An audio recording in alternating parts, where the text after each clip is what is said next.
உங்க கல்யாணத்துக்கு அப்புறம் எங்களோட கல்யாணம் நடக்கும்னு கனவோட இருந்தேன். ஆனா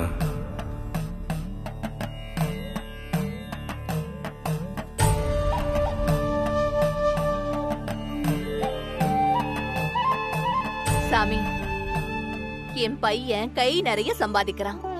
குடும்பத்துல செல்வத்துக்கு எந்த குறையும் இல்ல. ஆனா கடந்த 2 வருஷமா என் புருஷன் உடம்புக்கு முடியாம இருக்காரு. மாறி மாறி ஏதாவது ஒரு தொந்தரவு வந்துட்டே இருக்கு. டாக்டர் வேற அவரோட ஹார்ட்ல 2 வால்வு சுருங்கி இருக்குன்னு சொல்றாங்க. இதுவரைக்கும் எங்க குடும்பத்துல நாங்க யாருக்கும் எந்த கெடுதலும் பண்ணதில்ல சாமி. எல்லாருக்கும் நல்லதுதான் பண்ணிருக்கோம். அப்படி இருக்கும்போது அவர் இப்படி உடம்புக்கு முடியாம இருக்கிறது மனசுக்கு ரொம்ப கஷ்டமா இருக்கு சாமி. அதோட இல்லாம என் பையனுக்கும் காலத்துல ஒரு கல்யாணம் பண்ணி வச்சிடலான்னு நினைக்கிறேன். அவனோட ஜாதகத்தை பார்த்து அவனுக்கு கல்யாண யோகம் வந்துடுச்சான்னு பார்த்து சொல்லுங்க சாமி.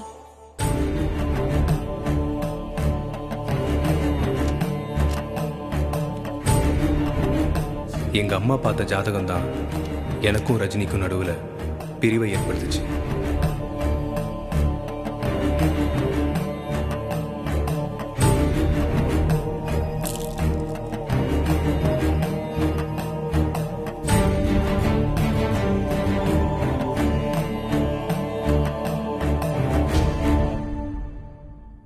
உங்க மகனுடைய ஜாதக பலன்படி உங்க வீட்டுக்கு ஒரு மகாலட்சுமி காலடி எடுத்து வச்சாலே உங்க வீட்டில் இருக்கிற ஆரோக்கிய குறைவு நீங்கி உங்க கணவருக்கு உடல் நலம் சரியாகி ஆயுள் நீளும்.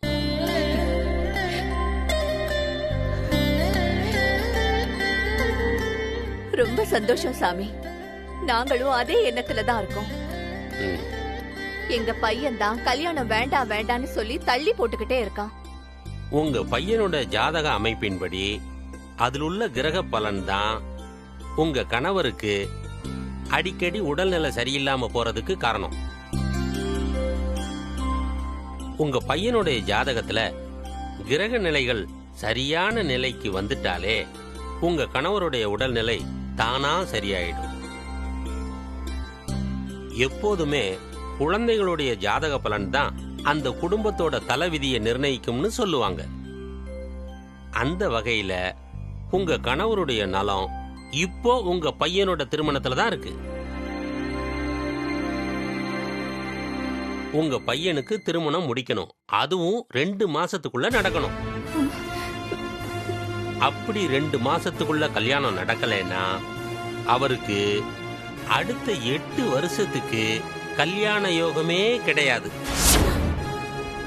சாமி, என்ன சொல்றீங்க? அது மட்டும் இல்லம்மா, அப்படி கல்யாணம் நடக்கலைன்னா உங்க புருஷனுடைய உடல்நிலை இன்னும் மோசமாயிரும். அவ்வளவு ஏன், அவருக்கு அசம்பாவிதம் கூட நடக்கலாம்.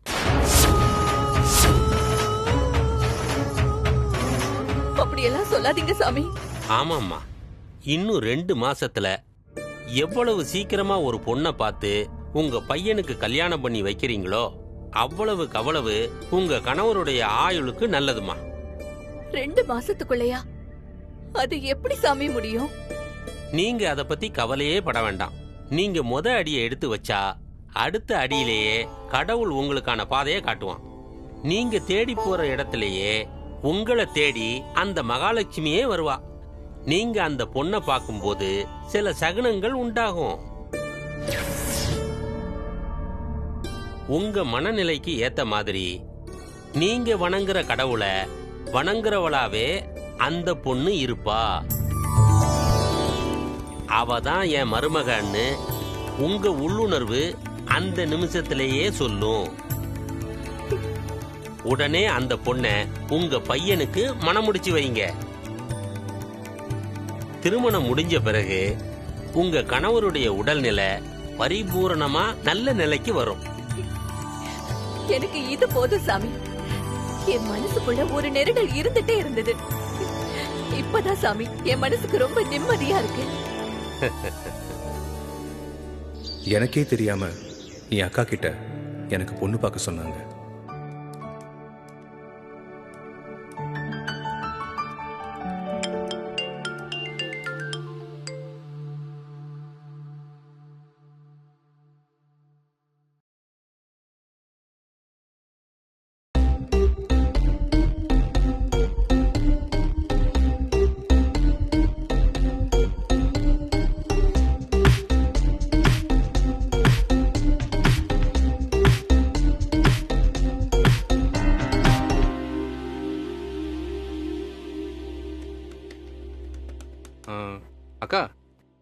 யாரோ ஒரு பொண்ணோட போட்டோ அனுப்பியிருக்க. யார் அவங்க? உங்க அத்தா ஃப்ரெண்டோட பொண்ணுடா. அந்த பொண்ணு கலிபோர்னியா யுனிவர்சிட்டில பிசினஸ் ஸ்டடீஸ் பண்ணிக்கிட்டு இருக்கா. ரொம்ப நல்ல பொண்ணு. இந்தியன் கல்ச்சர் தான் அவளுக்கு ரொம்ப பிடிக்கும். அம்மா தான் உனக்கு பொண்ணு பார்க்கணும்னு சொன்னாங்க. அதனாலதான் அவளை உனக்கு பேசி முடிச்சிடலான்னு உங்க அத்தா சொன்னாரு. டேய், பொண்ணு எப்படிடா இருக்கா? உனக்கு எதுக்கு இந்த வேலை? நான் உன்னை பொண்ணு பார்க்க சொன்னானா? யாரு கேட்டு இதெல்லாம் பண்ற நீ? நான் யார்கிட்டடா கேட்கணும்? நீ என் தம்பி. உனக்கு பொண்ணு பாக்குற உரிமை எனக்கு இல்லையா? அப்பாவுக்கு உடம்பு சரியில்லை. உனக்கு கல்யாணம் பண்ணி வச்சா கிரக நிலைகள்லாம் சரியாயிடும்னு சுவாமிஜி சொல்லிருக்காரு. அம்மா உனக்கு உடனே கல்யாணம் பண்ணணும், பொண்ணு பார்க்க ஆரம்பிக்கணும்னு சொல்லி சொன்னாங்க. ஒரு அக்காவா நான் என் கடமையை தானடா செஞ்சேன். அதுக்கு எதுக்கு என்கிட்ட இப்படி சத்தம் போடுற? என்ன? எனக்கு கல்யாணம் பண்ணணும்னு அம்மா சொன்னாங்களா? என்கிட்ட ஒரு வார்த்தை கூட சொல்லலையே. என்கிட்ட சொல்லாம உன்கிட்ட ஏன் சொன்னாங்க? அதெல்லாம் எனக்கு தெரியாது. அதெல்லாம் நீ அம்மா கிட்டே என்னன்னு கேட்டுக்கோ, சரியா? நான் வைக்கிறேன். பை.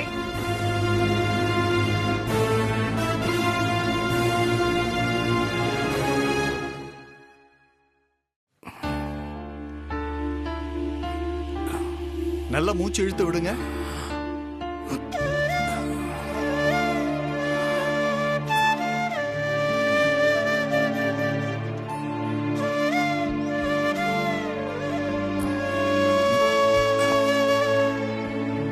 கையை கொடுங்க.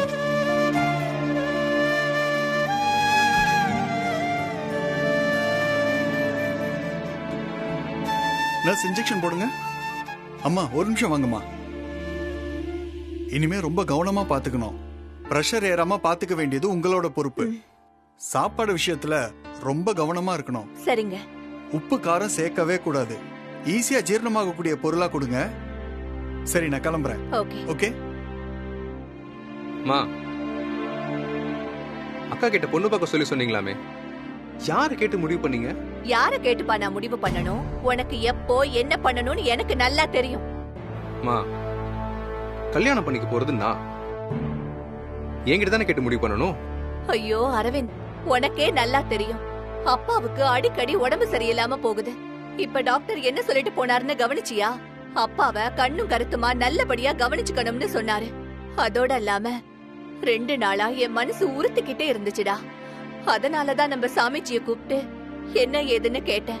மா ப்ளீஸ், சும்மா ஜோசியர் அதை சொன்னாரு இதை சொன்னாருன்னு எதையும் திரும்பவும் ஆரம்பிச்சிடாதீங்க. நான் சொல்றத கொஞ்சம் புரிஞ்சுக்கோ அரவிந்த். இது வரைக்கும் நம்ம குடும்பத்துக்கு சாமிஜி சொன்னது எல்லாமே அப்படியே நடந்திருக்கு. உன் அக்காவுக்கு கடல் தாண்டி வரன் அமையும்னு சொன்னாரு. அப்படியே தானே நடந்தது. பிள்ளைங்களோட ஜாதகப்படிதான் பெத்தவங்களுக்கு நல்லதும் கெட்டதும் நடக்கும்னு சுவாமிஜி சொன்னாரு. அது உண்மையும் கூடதான். இப்ப உன் ஜாதகப்படி உனக்கு நேரம் சரியில்லை அரவிந்த். உனக்கு ஒரு கல்யாணம் ஆகி இந்த வீட்டுக்கு ஒரு மகாலட்சுமி வந்தான்னா அது எல்லாமே மாறிடும்னு சுவாமிஜி சொல்றாரு. அப்பதான் உங்க அப்பாவோட உடல்நிலையும் சரியாகும்னு சொன்னாருப்பா. மா ப்ளீஸ், இதெல்லாம் நம்புற மாதிரியா இருக்கு? சேட்டலைட் காலத்துல கிரகநிலை சரியில்லை, அதுக்காக கல்யாணம் பண்ணு, அப்பதான் அப்பாவோட உடம்பு சரியாகும்னு சொல்றதெல்லாம் ரொம்ப அபத்தமா இருக்குமா? என்ன பேசுற அரவிந்த்? விஞ்ஞானம் எவ்வளவு வேணா முன்னேறலாண்டா. அதுக்காக நாங்க உன் அப்பா அம்மா இல்லைன்னு ஆயிட முடியுமா? வாழ்க்கையில நாம எந்த உயரத்துக்கு வேணா போலாம். நம்ம உறவுகளுக்கு ஏதாவது ஒரு கஷ்டம்னா நம்மள அறியாம கண்ணு கலங்குறதும் மனசு படபடக்கிறதும் உடம்பு துடி துடிக்கிறதும் எந்த செயற்கை விஞ்ஞானத்தாலையும் செய்ய முடியாது. இத பாரு, எல்லாத்த விட உனக்கு உங்க அப்பா தான் முக்கியம்னு நினைச்சேன்னா நீ இந்த கல்யாணத்துக்கு ஒத்துக்கோ. மா, சும்மா அதையும் இதையும் சொல்லி பிளாக்மெயில் பண்ணாதீங்க. எனக்கு எப்ப தோணுதோ அப்பதான் நான் கல்யாணம் பண்ண முடியும். அரவிந்த்,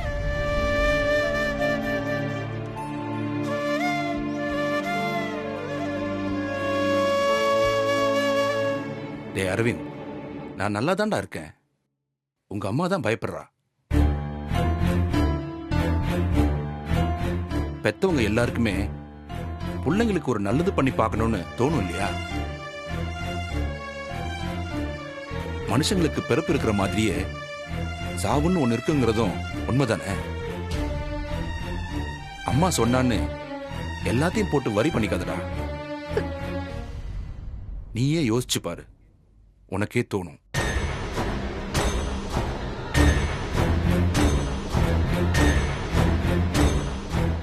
என்னங்க, நான் அவன்கிட்ட இவ்ளோ தூரம் பேசிட்டு இருக்கேன், நீங்க பாட்டுக்கு இப்படி பேசுறீங்க? இத பாரு அரவிந்த், இது வரைக்கும் உன்கிட்ட நாங்க எதுவுமே கேட்டதில்ல. முதல் தடவையா உன்கிட்ட நான் கெஞ்சி கேக்குறேன். உங்க அப்பாவுக்கு உடம்பு சரியாகணும்னா தயவு செஞ்சு நீ கல்யாணம் பண்ணிக்கோ. அம்மாவுக்கு தாலி பிச்சை போடுப்பா.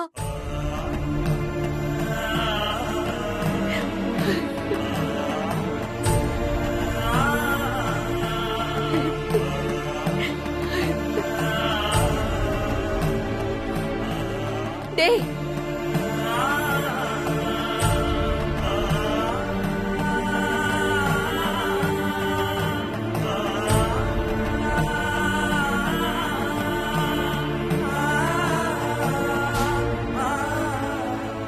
என் சூழ்நிலையை புரிய வைக்க ரஜினியை பார்க்க போனேன். நோ வே, என்னால இப்போதைக்கு கல்யாணம் பண்ணிக்க முடியாது அரவிந்த். நானும் நேத்து வரைக்கும் எதையும் எதிர்பார்க்கல ரஜினி. ஆனா எங்க அம்மா யாரோ ஒரு ஜோசிக்காரனை பார்த்தாங்களாம். அவர் எனக்கு இன்னும் 2 மாசத்துல கல்யாணம் நடக்கலன்னா அதுக்கப்புறம் எனக்கு கல்யாணம் நடக்கிறதே கஷ்டம்னு சொல்றாராம்.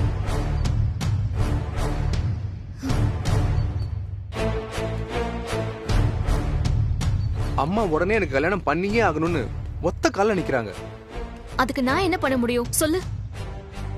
நான் ஏற்கனவே உன்கிட்ட என் குடும்ப சூழ்நிலையை தெளிவா சொல்லிட்டேன். எனக்கு முடிக்க வேண்டிய கமிட்மெண்ட்ஸ் நிறைய இருக்கு. முதல்ல என் தங்கச்சி ராதிகாவுக்கு ஒரு நல்ல இடமா பேசி முடிக்கணும். அப்புறம் என் தம்பிக்கு ஒரு வேலையை அமைச்சு கொடுத்து அவன் வாழ்க்கையை சரி பண்ணணும். அப்புறம் என் கடைசி தங்கச்சி திவ்யா இப்பதான் காலேஜ் போயிட்டு இருக்கான், அவளுக்கும் ஒரு வழி பண்ணணும். இப்படி ஏகப்பட்ட கமிட்மெண்ட்ஸ் எனக்கு இருக்கு. அதனால்தான் நீ என்கிட்ட ப்ரப்போஸ் பண்ணும் போதெல்லாம் நான் தெளிவா சொல்லிட்டேன், இந்த காதல் கத்திரிக்கால எனக்கு செட் ஆகாதுன்னு. எனக்கு இதெல்லாம் புரியாம இல்ல ரஜினி. ஆனா இப்ப என் குடும்ப சிச்சுவேஷன் வேற மாதிரி இருக்கு. அதனாலதான் உன்கிட்ட இப்ப நான் பேசிட்டு இருக்கேன்.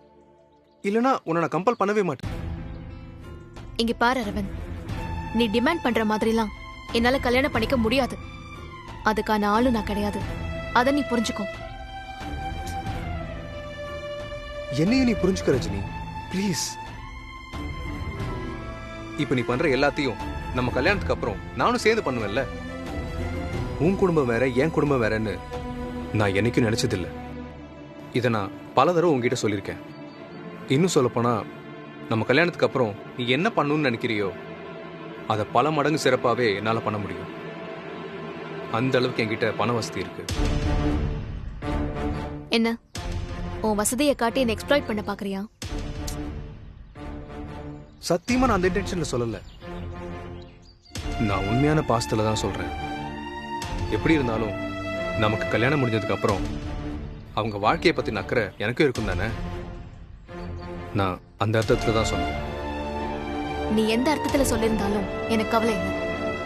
என்னோட குடும்பத்தை பாத்துக்க எனக்கு தெரியும். உன்னோட தயவால என் குடும்பத்தை காப்பாத்திக்கிற அளவுக்கு நான் ஒண்ணு தாழ்ந்து போயிடல. உன்னோட கர்ட்டசியும் வேணாம், அத காரணமா காட்டி நீ என்ன கன்வின்ஸ் பண்ணவும் வேணாம். சத்தியமா அதை காரணம் காட்டி உன்னை நான் கன்வின்ஸ் பண்ணணும்னு ட்ரை பண்ணல. ஆனா என் அம்மாவோட ஆசையை நான் நிறைவேற்ற நீ நினைச்சாதான் முடியும். அதுக்காக தான் நான் கேட்கிறேன். எனக்கு எங்க அம்மா நெருக்கடி கொடுக்க ஆரம்பிச்சிட்டாங்க. ஓகே, அப்போ ஒண்ணு பண்ணு. உங்க அம்மாவோட ஆசையை நிறைவேற்றுறதா உன்னோட ஆசைன்னா உங்க அம்மா சொல்ற பொண்ணையே கட்டிக்கும். எனக்கு எந்த ஆட்சேபனையும் இல்ல. இனிமே என்ன தொந்தரவு பண்ணாத.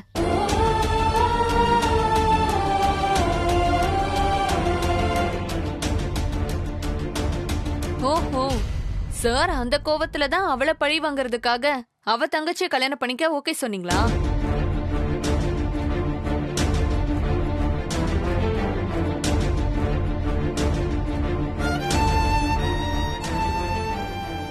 காதலிக்கிறவள பழி வாங்குற அளவுக்கு நான் அவ்வளவு மோசமானவன் கிடையாது அனிதா. அதுவும் இந்த மாதிரி எனக்கு அவ தங்கச்சி கல்யாணம் பண்ணிக்கிறதுல துளி கூட விருப்பம் இல்லை. அப்புறம் எப்படி கல்யாணத்துக்கு ஓகே சொன்ன? நான் ஓகே சொல்லி எதுவும் நடக்கல. என்ன சுத்தி என்ன நடக்குதுன்னு எனக்கே தெரியல அனிதா. ஆனா ஒண்ணு, இப்ப நடக்கிறது எல்லாமே என் கையை மீறி நடக்குது அனிதா. நான் ஒண்ணு நினைச்சா அதுக்கு எதிராக தான் எல்லாமே நடக்குது. எனக்கே என்ன பண்றதுன்னு தெரியல. ஸ்கூல் பையன் புக்ஸ தொலைச்சிட்டேன்னு புலம்புற மாதிரி பேசாத அரவிந்த். நீ ஒன்னும் சின்ன குழந்தை கிடையாது. சூழ்நிலைக்கு முன்னால வயசு அறிவு எல்லாமே சில சமயங்கள்ல ஒண்ணு இல்லாம போயிடும் அனிதா. உங்களுக்கெல்லாம் சூழ்நிலைன்னு ஒரு காரணம் கிடைச்சிருதுல. கோவத்துல எதையும் யோசிக்க மறந்துடுவோம்னு சொல்லுவாங்க. அப்படிதான் அன்னைக்கு ரஜினி பேசும்போது இருந்துச்சு. இதோ நீ இப்ப பேசுறது அந்த மாதிரிதான் இருக்கு. இந்த பார், எனக்கு புரியுது நீ உன் ஃப்ரெண்டுன்ற ஆதங்கத்துல பேசுற. ஆனா நான் யார்கிட்ட போய் கோவப்படுறது? அவதான் கோவப்படுவான்னு தெரியும்ல. நீ அவகிட்ட கொஞ்சம் பொறுமையா பேசி புரிய வச்சிருக்கலாம்ல. இப்ப கோவப்பட வேண்டியது நீயும் அவ்வளவு கிடையாது, நான் தான். அவளை கல்யாணம் பண்ணிக்க நான் என்னெல்லாம் பண்ணேன்னு தெரியுமா? சார், நான் தாமோதரம் பேசுறேன் சார். நான் இப்ப ஸ்பாட்டுக்கு வந்துட்டேன் சார். பாத்துட்டேன் சார், பாத்துட்டேன்.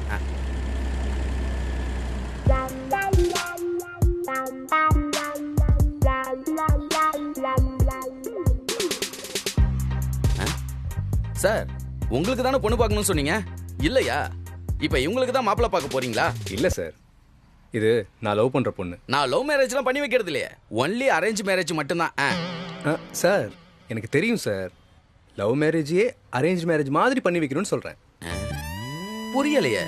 நீங்க எங்க அம்மா கிட்ட பொண்ணு போட்டோ காட்டும்போது இந்த பொண்ணோட போட்டோ மட்டும்தான் காட்டணும். சார், இதை பிடிங்க சார். வாங்கிக்கணும் சார். சார், நான் தான் சொல்றேன் சார். சார், பொய் சொல்றது பிடிக்காது சார். சார், இல்ல சார், ப்ளீஸ் வாங்கிக்கங்க சார். சார், அட please என்ன சார் நீங்க வாங்கிக்கங்க போங்க சார்.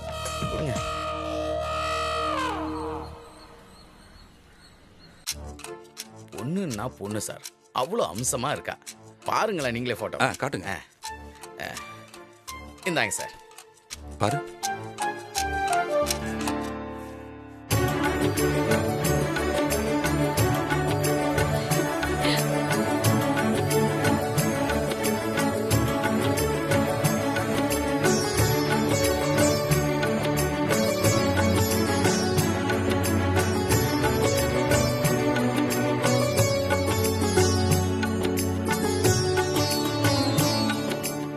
பொண்ணு போட்டோ மட்டும் இல்லைங்க, பொண்ணோட ஜாதகத்தையும் பார்த்ததுல பையன் ஜாதகத்தோட 9 பொருத்தமும் கூடி வருது.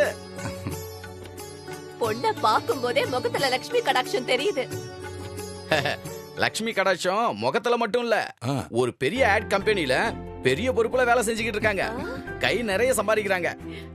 நம்ம அரவிந்துக்கு ரொம்ப பொருத்தமான பொண்ணாதான் இருக்கு. டேய், நாங்க பாட்டுக்கு இங்க பேசிட்டு இருக்கோம், நீ அங்க என்னடா பண்ணிட்டு இருக்க?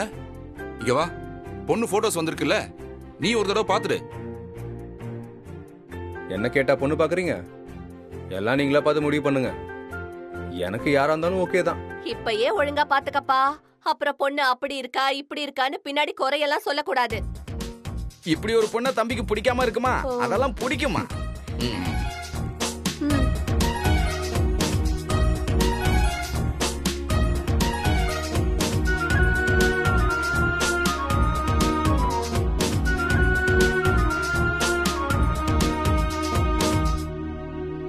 என்னப்பா, பொண்ண பிடிச்சிருக்கா? அதைத்தான் நீங்க 2 பேரும் முடிவு பண்ணிட்டீங்களே முன்னாடியே. அதுக்கப்புறம் நான் என்ன சொல்றது? பாரா, ரொம்ப பண்ணாத. இந்த மாதிரி ஒரு பொண்ண கல்யாணம் பண்ணிக்க நீ கொடுத்து வச்சிருக்கணும். அட, தம்பி கொடுத்து வச்ச பொண்ணுதாமா இது.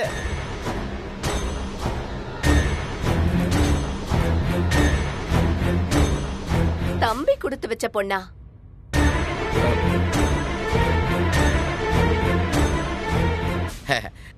இல்லம்மா, நீங்க கும்பிடுற கடவுளா பார்த்து தம்பிக்காக கொடுத்து வச்ச பொண்ணு இதுன்னு சொல்ல வந்தேன். ஓ, அப்படி சொல்றீங்களா? எல்லாம் சரி, ஆனா ஒரே ஒரு பொண்ணு போட்டோஸ் தான் இருக்கு. வேற பொண்ணுங்க போட்டோ ஆப்ஷனுக்கு இருக்கா? இந்த ஒரு பொண்ணு போட்டோ தானே கொடுத்தாரு அவர் எனக்கு. கொடுத்தாரா? யாரு? அம்மா கொடுத்து வச்சிருக்கோன்னு சொல்லுவாங்கல்லம்மா, அதுதான் அவர் சொல்றாரு. அதைத்தானே நீங்க சொல்ல வந்தீங்க? ஆமா சார், அதே தான் சார். நீங்க ரொம்ப கொடுத்து வச்சிருக்கணும், ரொம்ப கொடுத்து வச்சிருக்கணும். அம்மா உங்களுக்கு இந்த பொண்ணை பிடிச்சிருக்குல்ல? ரொம்ப பிடிச்சிருக்குப்பா. சரி, இந்த பொண்ணையே அவங்க வீட்டில் போய் பார்த்துடலாம். உங்க சந்தோஷம் தான் எனக்கு ரொம்ப முக்கியம்.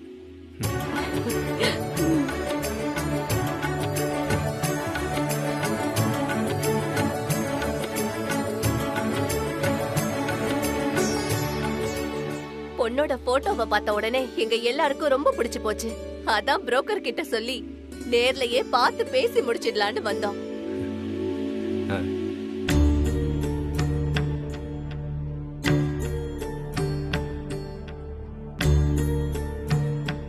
நல்ல நேரம் முடியறதுக்குள்ள பொண்ணை வர சொல்லலாம்ல? ஆமா, நல்ல நேரம் முடியறதுக்குள்ள பொண்ணை பாத்திரலாம். வர சொல்லுங்க.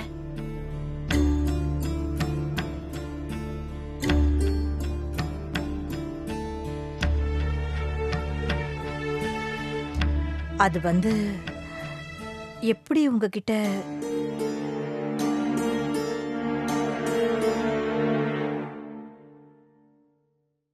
ஏன், என்னாச்சு?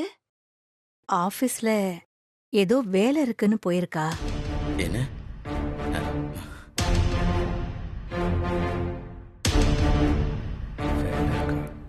நாங்க இன்னைக்கு உங்க பொண்ணை பார்க்க வரோம்னு அவளுக்கு தெரியும்ல? தெரியும், சொல்லிட்டேன். ஆனா என்னங்க ஆனான்னு இழுத்துட்டு இருக்கீங்க? என்ன விஷயம்னு கொஞ்சம் வெளிப்படையா சொல்லுங்க. ரஜினிக்கு இந்த கல்யாணத்துல விருப்பம் இல்லைன்னு சொல்லிட்டா.